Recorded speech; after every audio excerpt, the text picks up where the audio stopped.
ತಂದೆ ತಾಯಿಯವರು ಮಕ್ಕಳಿಗೆ ಸಂಸ್ಕಾರ ಕೊಡಬೇಕು. ಆ ಸಂಸ್ಕಾರ ಪಡ್ಕೊಂಡ್ರೆ ಮಕ್ಕಳು ಮುಂದೆ ಬರ್ತಾರೆ. ಈಗಿನ ಜನರೇಷನ್ ಅಲ್ಲಿ ದೇವಸ್ಥಾನಕ್ಕೆ ಹೋಗುದು, ಇದಕ್ಕೆಲ್ಲ ಹೋಗುದು ತುಂಬಾ ಬಾರಿ ಕಡಿಮೆ. ಮುಂಚೆ ಒಂದು ಮನೆಯಲ್ಲಿ ಸಾಯಂಕಾಲ ಆದ್ಮೇಲೆ ಭಜನೆ ಅದೆಲ್ಲ ಇತ್ತು. ಈಗ ಅಂತ ಒಂದು ಕಾಲಘಟ್ಟ ಇಲ್ಲ. ಈಗ ನಾನೊಬ್ಬ ಹಿಂದೂ ಆದ ಮೇಲೆ ನಮ್ಮ ಮಕ್ಕಳಿಗೆ ನಮ್ಮ ಹಿಂದೂ ಧರ್ಮದ ಎಲ್ಲ ವಿಷಯವನ್ನು ಕಲಿಸಿಕೊಡ್ಬೇಕು. ರಾಮಾಯಣ, ಮಹಾಭಾರತ, ಭಗವದ್ಗೀತೆ ಇದ್ದ ವಿಷಯವನ್ನು ಎಲ್ಲ ಅವರಿಗೆ ತಿಳಿಸಿಕೊಡ್ಬೇಕು. ಒಂದು ಅಜ್ಜನ ಹತ್ರ ಮಾತಾಡೋದಿಲ್ಲ ಬಾರೆ, ಹಾಯ್ ಅಂತ ಇಷ್ಟೇ ಮತ್ತೆ ಯಾವ ಮಾತಿಲ್ಲ. ತಂದೆ ಪ್ರೀತಿ ಆ ಕಾಲದ ಪ್ರೀತಿ ಈಗ ನನಗೆ ಕಾಣೋದಿಲ್ಲ. ಮತ್ತೆ ಈಗ ಒಂದು ಗೌರ್ಮೆಂಟ್ ಕಾನೂನು ತಂದಿದೆಲ್ಲ, ನಾವೀಗ ಮಕ್ಕಳಿಗೆ ದಾನ ಕೊಟ್ರೆ ಅದನ್ನು ವಾಪಸ್ ತಗೊಳ್ಬಹುದಾಗಿದೆ. ಸರ್ ನಮಸ್ತೆ, ನಿಮ್ಮ ಹೆಸರು? ಅಶೋಕ್ ಶೆಟ್ಟಿ ಅಂತ. ಸರ್, ಏನಂತ ಹೇಳಿದ್ರೆ ನಿಮ್ಮ ಪೇರೆಂಟ್ಸ್ ನಿಮ್ಗೊಂದು ಮಾತು ಹೇಳಿರ್ತಾರೆ, ಅದು ನಿಮ್ಗೆ ಲೈಫ್ ಲಾಂಗ್ ಹೆಲ್ಪ್ಫುಲ್ ಆಗಿದೆ ಅಥವಾ ಮರೀಲಿಕ್ಕೆ ಸಾಧ್ಯ ಇಲ್ಲ ಅಂತ ಹೇಳಿದ್ರೆ ಆ ಒಂದು ವಿಷಯ ಯಾವುದು? ಮರಲಿಕ್ಕೆ ಸಾಧ್ಯ ಇಲ್ಲ. ಯಾಕೆಂದ್ರೆ ತಂದೆ ತಾಯಿ ಅವರು ನಮ್ಗೆ ಎತ್ತವರು, ಅವರು ಕೊಟ್ಟ ಹಾದಿಯಲ್ಲಿ ನಡೆಯುವಂತ ಕ್ರಮ ನಮ್ಮ ಮಕ್ಕಳದ್ದು. ಹಾಗೆ ಅವರನ್ನು ದಾಟಿ ಮಕ್ಕಳು ಯಾರು ಇದಾಗ್ತಾರೆ, ಅವರು ಮುಂದೆ ಹೋಗುದಿಲ್ಲ, ಏಳಿಗೆ ಆಗುದಿಲ್ಲ. ಈ ಉದಾಹರಣೆಗೆ ನಾವು ಕೂಡ ತಂದೆ ತಾಯಿ ಆಗುವವರೆಲ್ಲ ನಮ್ಮ ಮಕ್ಕಳಿಗೆ ನಾವು ಯಾವ ರೀತಿ ಎಜುಕೇಶನ್ ಕೊಡಬೇಕು ಅಂತ ನಾವು ಅನುಸರಿಸಿಕೊಂಡು ಹೋಗ್ಬೇಕು. ಮತ್ತು ಎತ್ತ ತಾಯಿ ತಂದೆ ತಾಯಿಯನ್ನು ಮಕ್ಕಳು ಒಳ್ಳೆ ರೀತಿಯಿಂದ ನೋಡ್ಕೊಳ್ಬೇಕು. ನೆಕ್ಸ್ಟ್ ಜನರೇಷನ್ ಬರುವಾಗ ಅವರಿಗೆ ಕೂಡ ಅದೇ ರೀತಿ ಆಗುದಲ್ಲ.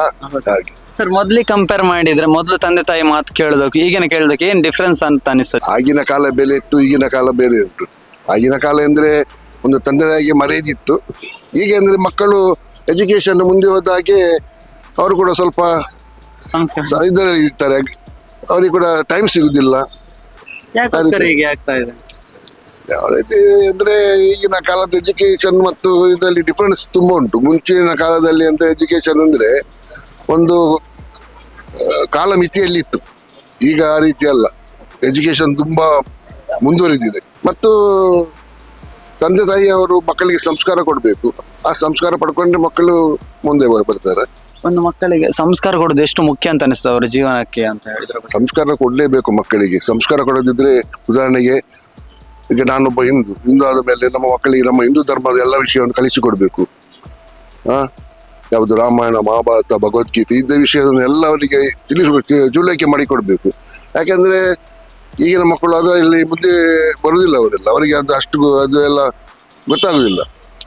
ಅಂಥದ್ರಲ್ಲಿ ಅವರಿಗೆ ಪ್ರಾಧಾನ್ಯತೆ ಕೊಡಬೇಕು ನಮ್ಮ ಹಿಂದೂ ಧರ್ಮದ ಇದರಲ್ಲಿ ಕಲಿಸುವಂಥದ್ದೆಲ್ಲ. ಆಗ ಮಕ್ಕಳಿಗೆ ಸ್ವಲ್ಪ ಅರಿವಾಗ್ತದೆ. ಈಗಿನ ಮಕ್ಕಳಿಗೆ ಸ್ವಲ್ಪ ಅರಿವೆಲ್ಲ ಅದು ಕಡಿಮೆ. ಹೌದು.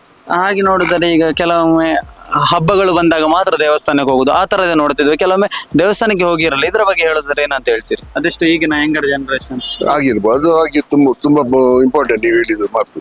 ಈಗಿನ ಜನರೇಷನ್ ಅಲ್ಲಿ ದೇವಸ್ಥಾನಕ್ಕೆ ಹೋಗುದು, ಇದಕ್ಕೆಲ್ಲ ಹೋಗುದು ತುಂಬಾ ಬಾರಿ ಕಡಿಮೆ. ಮುಂಚೆ ಒಂದು ಮನೆಯಲ್ಲಿ ಸಾಯಂಕಾಲ ಆದ್ಮೇಲೆ ಭಜನೆ ಅದೆಲ್ಲ ಇತ್ತು. ಈಗ ಅಂತ ಒಂದು ಕಾಲಘಟ್ಟ ಇಲ್ಲ.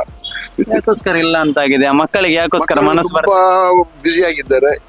ಯಾವ್ದಂದ್ರೆ ಈಗಿನ ಎಜುಕೇಶನ್ ಪ್ರಕಾರ ಅವರಿಗೆ ಟೈಮ್ ಸಿಗುದಿಲ್ಲ, ಕೆಲಸದ ಒತ್ತಡದಲ್ಲಿ ಇರ್ತಾರೆ. ಈ ರೀತಿಯಿಂದಾಗಿ ಇರ್ಬೋದು. ಆದ್ರೂ ಕೂಡ ಟೈಮ್ ಮಾಡಿ ಒಂದು ಅದಕ್ಕೆ ಸಮಯ ಕೊಡ್ಬೇಕು ಅವರು. ನಾವು ನೋಡ್ತೇವಲ್ಲ, ಈಗ ನನ್ನ ಮಕ್ಕಳು ದುಬೈ ಎಲ್ಲ ಮಕ್ಕಳೆಲ್ಲ ಮೊಮ್ಮಕ್ಕಳಿದ್ರೆ ಒಂದು ಅಜ್ಜನ ಹತ್ರ ಮಾತಾಡೋದಿಲ್ಲ ಬಾರ. ಈಗ ನೋಡ್ತಾರೆ ಹಾಯ್ ಅಂತ ಇಷ್ಟೇ ಮತ್ತೆ ಯಾವ ಮಾತಿಲ್ಲ. ಯಾಕೋಸ್ಕರ ಹೀಗೆ ಆಗ್ತಾ ಇದೆ? ನಮಗೆ ಆ ಕಾಲದಲ್ಲಿ ತಂದೆ ತಾಯಿ ಹೇಳಿದ ಮಾತಿಗೆ ಬೆಲೆ ಕೊಡ್ತಿದ್ರು, ಈಗ ಇಲ್ಲ. ಹೇಗೆ ಬೆಲೆ ಇಲ್ಲ? ಅದ್ರ ಬಗ್ಗೆ ಒಂದು ಹೇಳೋದಾದ್ರೆ ನಮ್ಮ ಹತ್ರ ಏನ್ ಹೇಳ್ತೀರಿ? ಆಗಿನ ಕಾಲಕ್ಕೆ ಈಗಿನ ತಂದೆ ತಾಯಿ ಪ್ರೀತಿ ಬಗ್ಗೆ? ತಂದೆ ಪ್ರೀತಿ ಆ ಕಾಲದ ಪ್ರೀತಿ ಈಗ ನನಗೆ ಕಾಣೋದಿಲ್ಲ. ಎಲ್ಲಿ ಈಗ ನನ್ನದೆಲ್ಲ 4, 5, 6 ಮೊಮ್ಮಕ್ಕಳಿದ್ದಾರೆ. 6 ಮೊಮ್ಮಕ್ಕಳು ಯಾರದ ಆ ಪ್ರೀತಿ ನನಗೆ ಕಾಣುವುದಿಲ್ಲ. ತಂದೆ ಅವರನ್ನು ಆ ತರ ಬೆಳೆಸಬೇಕಿತ್ತು.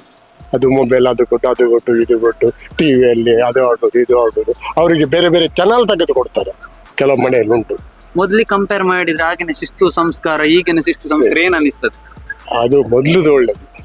ಈಗದು ನನಗೆ ಈಗ ಹಣ ಇದ್ದರೆ ಓಕೆ, ಆದ್ರೆ ಆ ಪ್ರೀತಿ ಈಗ ಇಲ್ಲ.